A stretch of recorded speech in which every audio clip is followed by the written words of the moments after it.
কাশ্মীরের পহলগাঁওয়ে জঙ্গি হামলায় নিরীহ পর্যটকের মৃত্যুর ঘটনার পর কড়া পদক্ষেপ নিয়েছে ভারতীয় সেনাবাহিনী। মঙ্গলবার গভীর রাতে পাক অধিকৃত কাশ্মীরে এবং পাকিস্তানের বিভিন্ন জায়গায় থাকা 9টি জঙ্গি ঘাঁটিতে হামলা চালিয়ে জঙ্গি ঘাঁটি গুড়িয়ে দিয়েছে সেনাবাহিনী। আর সেনাবাহিনীর এই পদক্ষেপকে কৌনিশ জানিয়ে এবং ভারতের প্রধানমন্ত্রী নরেন্দ্র মোদী এবং সেনাবাহিনীর মঙ্গল কামনায় বৃহস্পতিবার উলুবেড়িয়ার শতাব্দী প্রাচীন সৃষ্টি আনন্দময়ী কালীবাড়িতে পুজো দিলেন বিজেপির হাওড়া গ্রামীণ জেলার নেতাকর্মীরা। এদিন বেলায় বিজেপির নেতাকর্মীরা উলুবেড়িয়া পুরাতন হাসপাতাল মোড় থেকে ঢাকা ঢোল বাদ্যযন্ত্র ও দেশের জাতীয় পতাকা হাতে নিয়ে কালীবাড়িতে গিয়ে পুজো দেয়।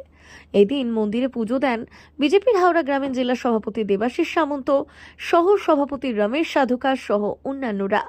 এদিন দেবাশিস সামন্ত বললেন, যেভাবে ভারতীয় সেনাবাহিনী প্রত্যাঘাত করেছে এবং প্রধানমন্ত্রী নরেন্দ্র মোদীর অপারেশন সিন্দুর সাকসেস হওয়ায় প্রধানমন্ত্রী নরেন্দ্র মোদী এবং সেনাবাহিনীর মঙ্গল কামনায় আজ আমরা উলুবেড়িয়া কালীবাড়িতে পুজো দিলাম।